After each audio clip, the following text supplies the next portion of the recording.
이렇게 길을 가는데 이 앞에 이제 감자탕 사장님이 저를 부르시는 거예요. 좀 도와달라고. 네, 그래서 뭐 때문에 그러시나 봤더니 본인 그 차에 뒤에 그 왜 소렌토 뒤에는 이렇게 와이퍼도 있잖아요. 이렇게 비 올 때 이렇게 더러울 때 이렇게 닦아주는. 근데 그게 이제 잘 안 닦이니까 이제 그 카센터에서 갈지 않고 본인이 직접 사서 갈아 끼우려고 하신 거죠. 근데 한참 보시고 고민을 많이 하신 것 같아요. 이게 안 된다고. 계속 여기서 벌 서고 있다고. 그래서 제가 뭐 빠르게 유튜브에 와이퍼 가는 법 찾아서 보여드리면서 같이 이렇게 공부를 했어요. 어떻게 가나. 어떻게 가는가 봤더니 별것도 아니에요. 그냥 빼고 그냥 끼우면 돼요. 근데 왜 이걸 가지고 벌 서고 계셨냐? 확신이 없는 거라. 이걸 힘줘서 빼면 부러지는 거 아닌가?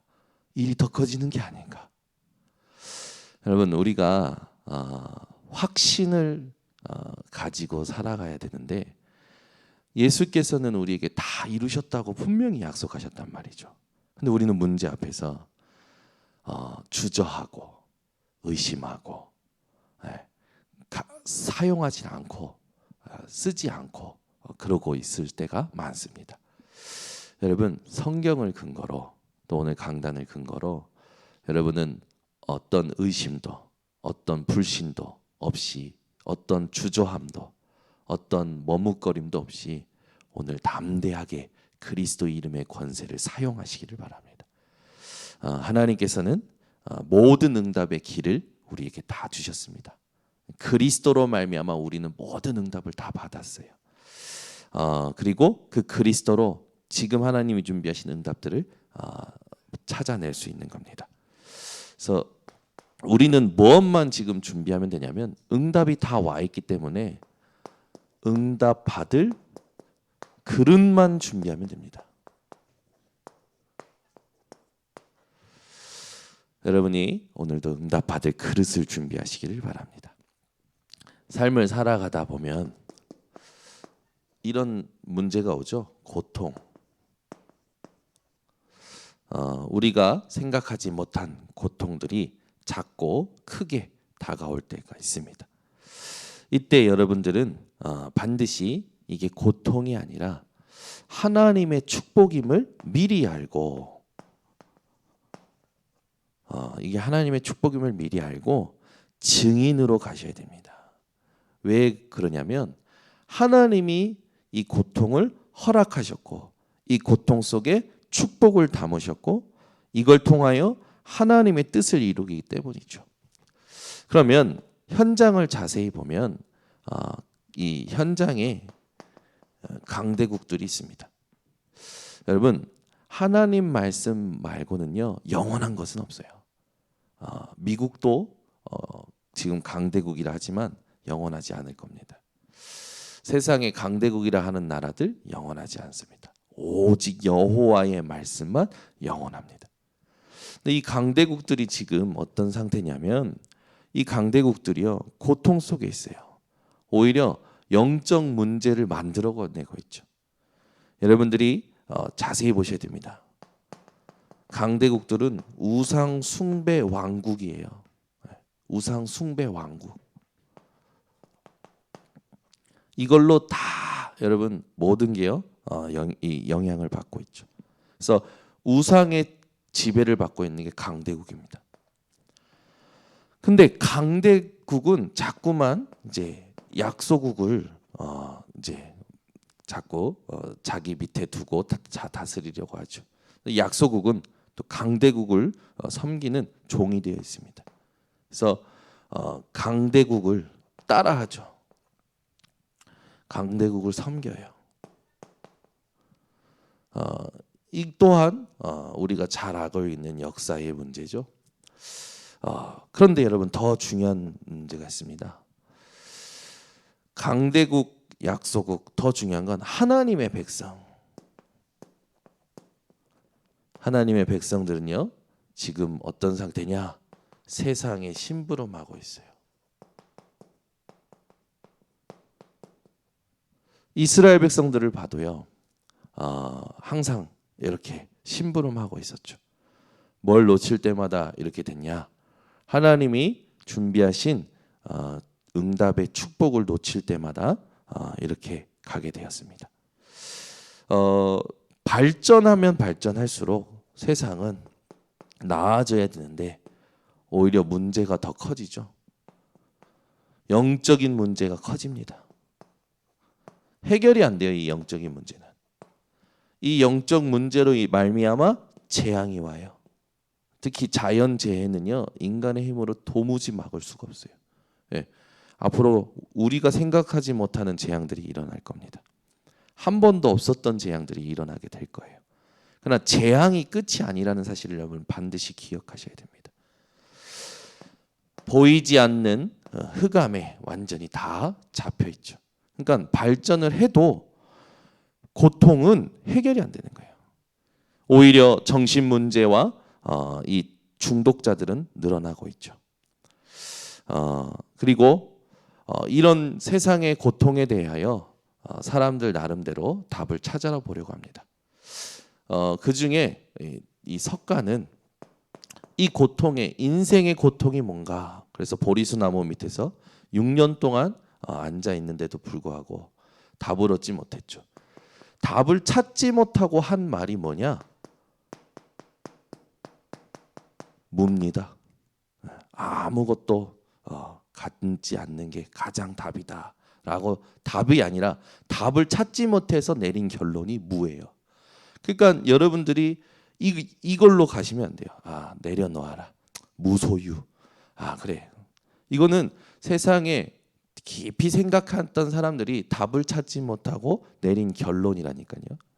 그러니까 무가 아니라 우리는 하나님을 만나야 되고 하나님의 말씀으로 채워야 되는 인생인 거죠. 그러니까 우리는 정말 큰 축복을 받은 거예요.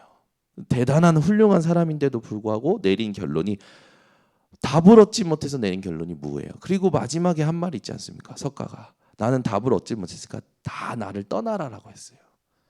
굉장히 양심적인 사람이죠. 여러분, 이 세상에도요 이렇게 훌륭한 사람들이 있습니다. 그러나 아무리 훌륭해도요 하나님을 스스로 만날 수가 없어요. 스스로 답을 찾아보려고 하는데 안 되잖아요. 소크라테스는 굉장히 많은 어록 가운데 중요한 말이 있었죠. 내 자신을 알라.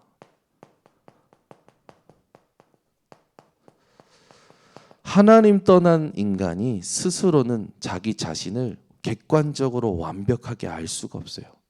이미 나는 태어나 보니까 내 인생의 중요한 것들은 다 결정이 돼 버렸는데요. 여러분, 아무리 훌륭한 생각을 해도요, 아무리 훌륭한 이런 깊이 있는 말을 해도요, 인간의 근본을 알 수는 없는 겁니다. 성경만이, 하나님의 말씀인 성경만이 우리 인생에 대하여 정확히 얘기하고 있죠. 특히 뭘 얘기하냐? 모든 것의 근원이 뭔지를 얘기합니다. 문제의 근원도 얘기하고요, 축복의 근원도 얘기하고요, 우리 인간의 근원도 얘기하고요. 여러분, 세상에 근원을 얘기하는 책은 딱 성경책밖에 없습니다. 하나님의 말씀뿐이에요. 그래서 여러분들이 성경에, 하나님의 말씀에 하나님의 음성을 듣는 귀가 또 눈이 열리시는 은혜가 있으셔야 됩니다. 이걸 두고 꼭 기도하셔야 됩니다.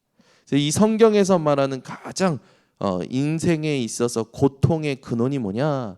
그랬을 때 중요한 말씀이 창세기 3장 15절입니다.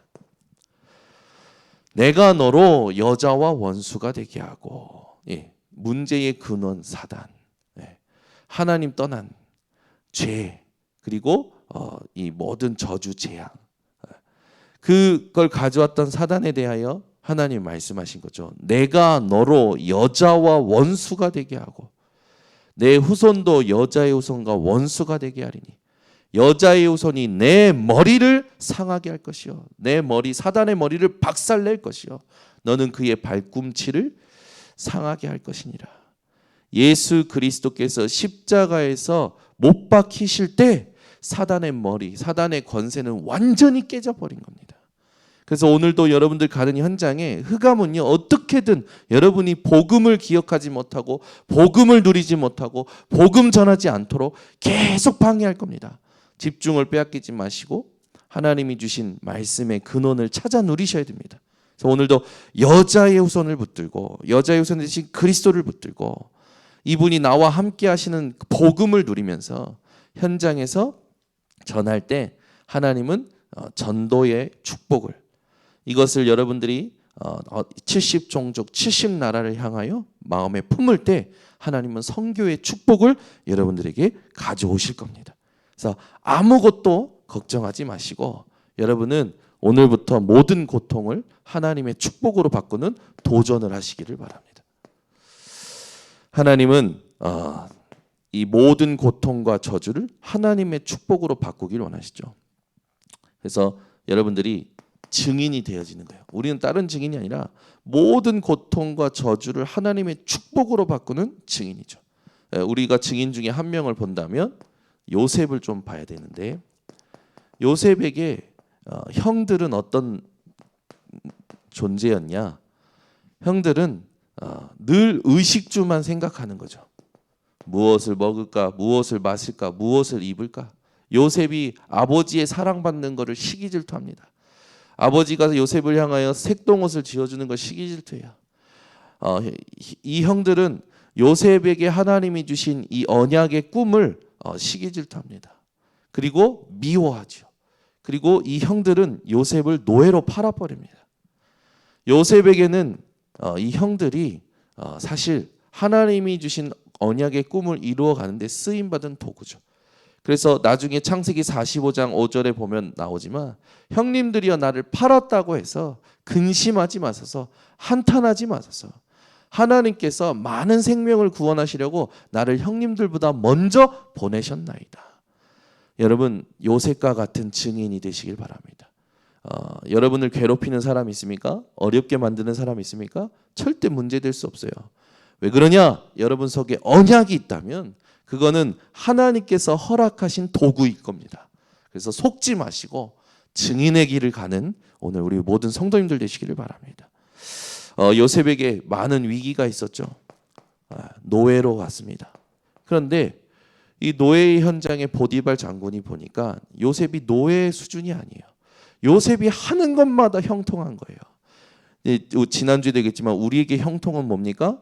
나의 계획과 나의 소원이 이루어지는 게 형통이 아니라 하나님의 뜻이 내게 이루어지는 게 형통이에요. 요셉은요, 이것이 불신자에게 보여질 만큼 누렸던 거죠. 요셉은 밭을 일구면요, 하나님의 뜻이 그 요셉을 통하여 밭이 복을 받는 거였어요. 하나님의 뜻이요, 나로 말미암아 저 사람이 복을 받는 거면 반드시 그게 이루어지고 형통함이 일어나죠. 또 반대로 저 사람을 통해서 내가 고난을 당하는 게 하나님의 뜻이면 그것도 형통입니다. 우리는 형통이라는 단어의 이 기준을 바꿔버려야 돼요. 뭔가 일이 잘 되고 잘 풀리는 게 형통이 아니라 하나님의 뜻이 이루어져가는 여정이 형통입니다. 거기에 내가 집중할 수 있는 힘이 형통이에요. 그거를 정리하고 그걸 작품으로 남길 수 있는 집중이 형통입니다. 노예로 간데 노예가 아니에요. 그러니까 뭐라고 어떻게 삼습니까? 보디발 장군이 가정 총무로 삼지요. 여러분 인생이 이런 축복을 누리시기를 바랍니다. 그러니까 노예라는 고통이 가정 총무로 축복으로 오잖아요. 누명을 쓰고 감옥에 갑니다. 누명을 쓰면 얼마나 억울합니까? 우리는 스스로 변호하고 스스로 막 여러 가지 방법을 찾겠죠. 요셉은요, 일체 여기에 대하여 뭔가 자기 말을 하거나 주장하지 않아요. 들어가서 이 보디발 장군 집에 있는 감옥소에서 실제 정치범들을 섬기게 됩니다.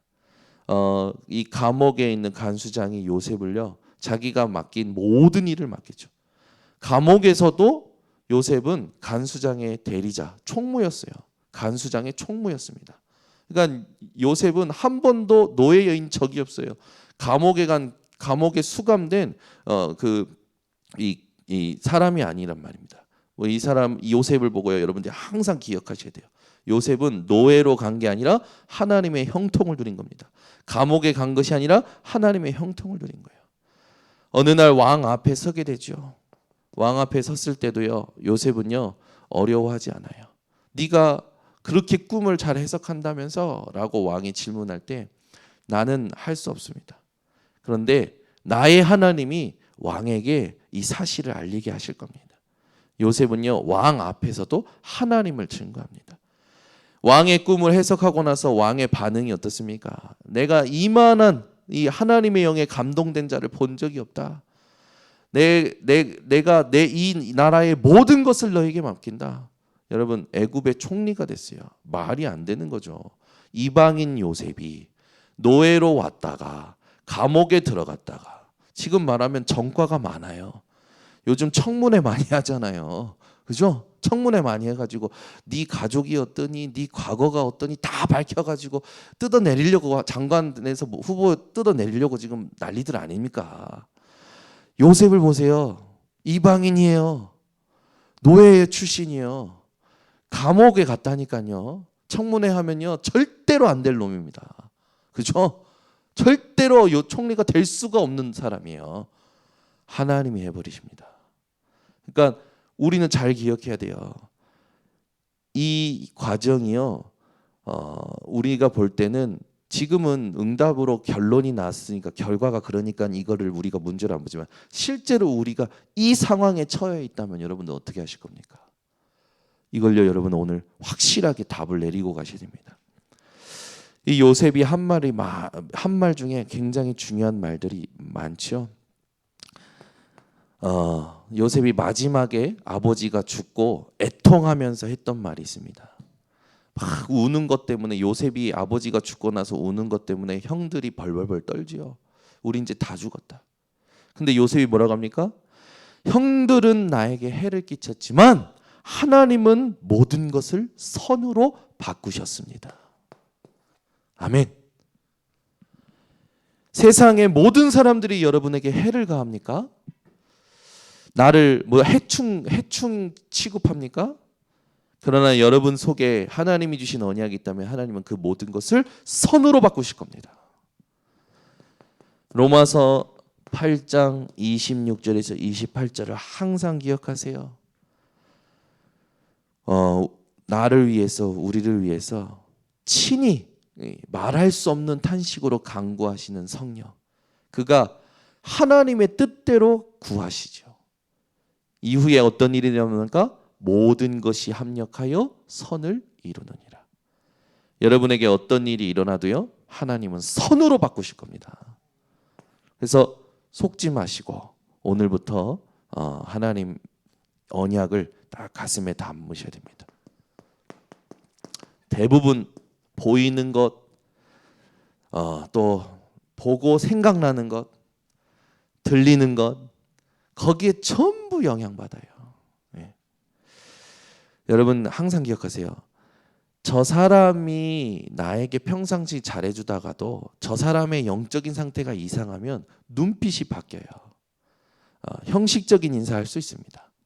거기에 여러분들이 보여지는 것에, 들려지는 것에 영향받으면 안 돼요. 또 반대로 내 영적인 상태가 이상하면요, 저 사람이 그냥 아무 의미 없이 한 말인데 내게는 굉장히 상처될 때가 있어요. 그런 것도 여러분들이 속지 마셔야 됩니다. 그래서 제일 중요한 게 뭐냐? 영적 상태예요. 나의 영적 상태 점검하셔야 되고요, 상대방의 영적 상태를 참고하셔야 됩니다. 그래가지고 영적 상태가 힘이 없는 사람은요, 복음으로 충분하지 않은 사람은 어떻게 하냐면 자기가 유리한 쪽으로, 자기 편한 쪽으로 말하고 살아요. 그러니까 거기에 여러분 영향받으시면 안 된다니까. 하나님의 일이 있는 것만 우리에게 맞습니다. 그래서 이 사람하고 서로 살아갈 때, 지난주 복음 공동체의 생활의 기준이 뭐냐? 이 사람을 통하여 하나님은 주 예수의 날에 부분적으로 알았던 우리에게 완전히 알게 하면서 자랑이 되게 할 것이다. 그래서 우리가 서로의 자랑이 될 거란 말이죠. 기억하고 지금 일어나는 일에 속지 마세요. 우리는 서로의 기쁨을 돕는 자죠.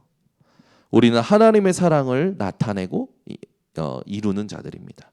그래서 절대 속지 마시고, 언약을 모르는 사람들, 영적 상태가 이상해서 쉽게 말하는 것에 속지 마세요. 이렇게 사람들 쉽게 얘기하는 것들 있죠. 그런 단어가 있는지는 제가 조사를 안 했지만 저희 어머니가 저하고 동생이 싸울 때마다 이렇게 중재를 하실 때, 넌 이 새끼야, 너는 말을 시뻑시뻑 한다고. 시뻑시뻑이 무슨 뜻인지 모르겠어요. 근데 뉘앙스는 알겠어요. 그러니까 그 일 말 같아요. 넌 말을 쉽게 한다고. 아무 생각 없이 그냥 막 짓거린다라는 거죠.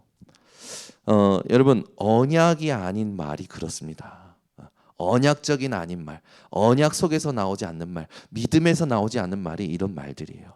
절대 이런 말에 흔들리지 말고 휘둘리지 마시고 그냥 흘려 들으시면 됩니다. 거기에 뭘 마음을 담습니까? 그게 맞는 게 아니에요. 그건 다 지나가요. 내 안에 있는 언약만 맞아요. 하나님이 이번 주에 주신 강단만 맞아요. 성경에 있는 말씀만 맞아요. 그러니까 쉽게 하는 말들 그냥 지나가시면 돼요. 저도 영적 상태 이상하면 쉽게 말하는데요. 뭐 저도요, 뭐 별로 이렇게 중요하지 않은 것들을 말하는데요. 우리는 항상 전도자의 일을 신중하게 해야 될 줄 믿습니다. 그래서 이제 모세를 보면요, 모세는 이스라엘 백성들이 출애굽해서 갈 때 했던 모든 말에 쉽게 하는 말에 요동하지 않았어요. 너희는 가만히 서서 오늘 너희를 위하여 구원을 베푸시는 하나님을 보라. 모세는요, 쉽게 말하는 백성들의 그 말을 가지고 하나님 앞에서 답을 얻었습니다. 하나님께서 주시는 말씀으로 답을 얻어요. 그리고 그들에게 말씀의 성취를 보여주지요. 여러분들이 그런 집중을 하셔야 됩니다. 다윗은요, 이런 문제가 올 때마다 이렇게 사울 왕이 쉽게 얘기할 때마다 절대 흔들리지 않았어요. 여호와가 나의 목자시다. 여호와는 나의 방패요 요새시다. 여호와는 나의 피난처요 힘이시다. 여호와는 나를 버리지 않으신다. 다니엘과 사드락 메삭 그리고 에스더, 이 바벨론 시대의 사람들을, 이 사람들도요, 이 사람들이 남은 자들이죠. 이들이 했던 말 기억해 보시기 바랍니다. 여러분들에게 반드시 속지 않는 힘을 하나님이 주는 언약의 말씀으로 주실 겁니다. 여러분, 하나님의 말씀 이해하는 게 아닙니다. 믿는 게 먼저예요. 이해해서 믿는 게 아니라니까요. 강단의 말씀을 이해해서 믿는 게 아니에요. 믿으면 하나님이 이해시키십니다. 이게 안 되는 거예요, 성도들이. 믿을 때 하나님 역사하신다니까요. 요단강에 여러분 언약궤 메고 발 담글 때 갈라졌습니다. 말씀을 믿을 때 의롭다 여기셨어요. 자꾸 사람들이 신앙생활 실패하는 게 내가 이해 안 되니까 함께 안 가는 거예요. 왜 내 수준으로 하나님을 끌어내리려고 하는 거죠. 우리가 하나님의 수준에 맞춰야 되는 거예요. 아멘. 여러분, 우리가 하나님과 맞을 수 있는 수준이 됩니까? 절대 아니에요. 언약이 선포되면 믿고 가보는 거예요. 그럼 하나님께서 하나님 준비하신 것들을 포기하신다니까요. 근데 대부분 이해해서 믿으려고 그래. 그게 사람 수준이에요. 내 수준이에요. 버리셔야 돼요. 그건 철저히 버리셔야 돼요. 믿음으로 가야 됩니다. 그래서 하나님의 말씀을 여러분 믿으셔야 돼요. 그러니까 이게 신앙생활을 잘못 배운 사람들의 실수예요. 자기 중심적으로 신앙생활하는 거예요. 내 스케줄, 내 계획 전부 나야. 그러면서 그렇게 해요. 고통이 올 때마다 나는 기도하고 있어요. 지금까지 기도했어요. 그런데 하나님 응답 안 하셨어요. 그러면서요, 이제 나중에 속에 있는 말을 하죠. 하나님 없는 것 같아요. 그 말은 뭡니까? 처음부터 안 믿은 거예요. 처음부터 나를 위한 하나님을 믿었지. 그러니까 그런 목회자 자녀가 그런다니까요. 중직자가 그러고 있다니까. 신학자가 그러고 있어요. 믿을 때 하나님이 역사하십니다.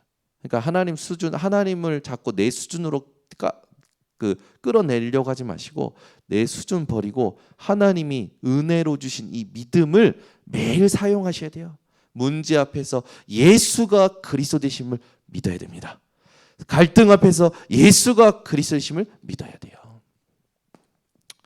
그래서 말씀이 여러분에게 늘 체험이 되셔야 됩니다. 하나님의 말씀은 살아있고 능력이 있어 좌우의 날선 어떤 검보다도 예리하여 혼과 영감이 관절과 골수를 찔러 쪼개기까지 하며 또 그 마음의 생각과 뜻을 판단하시니라, 감찰하시니라, 지키시느니라. 말씀은 살아있습니다. 여러분 하나님의 말씀을 늘 누리시기 바랍니다. 그래서 이 말씀이 나에게 확정이 돼야 돼요. 그냥 듣고 흘러가는 거 말고 뭐 그렇게 해도 괜찮습니다. 근데 여러분이 조금만 시간을 내보세요. 5분이면 됩니다. 하나님 오늘 내가 붙잡고 확인해야 될 하나님 그 현장의 말씀을 주시라고. 그때 하나님께서는 반드시 인도하실 겁니다. 그래서 여러분들이 결론적으로 이걸 가지고 응답받을 그릇을 준비해야 됩니다. 그렇게 되면 하나님은 준비된 것들을 차지하게 하시죠. 그래서 우리의 응답받을 그릇이 무엇인지를 알았기 때문에 오늘부터 이것을 내 것으로 만드는 이 393 이 내용을 항상 이 24가 될 때까지 여러분들이 늘 누리시기를 바랍니다. 기도하겠습니다. 하나님 아버지 감사합니다. 오늘도 우리들에게 말씀을 주시고 인도하시니 감사를 드립니다. 우리가 이미 다 응답된 사실을 기억하게 하여 주시고 현장에서 그 응답을 확인하는 길을 갈 때 놓치지 말아야 될 응답받을 그릇이 무엇인지를 하나님 깨닫고 오늘부터 준비하신 모든 응답을 담는 그릇이 되어지는 번성교회요 전 성도들이 되게 하여 주시옵소서. 지금은 우리 주 예수 그리스도의 은혜와 아버지 하나님의 놀라우신 사랑과 성령 하나님의 교통하심이 오늘도 현장에 빛을 비추고 모든 것 살릴 주의 백성들 머리 위에 지금부터 영원토록 항상 함께 있을지어다. 아멘.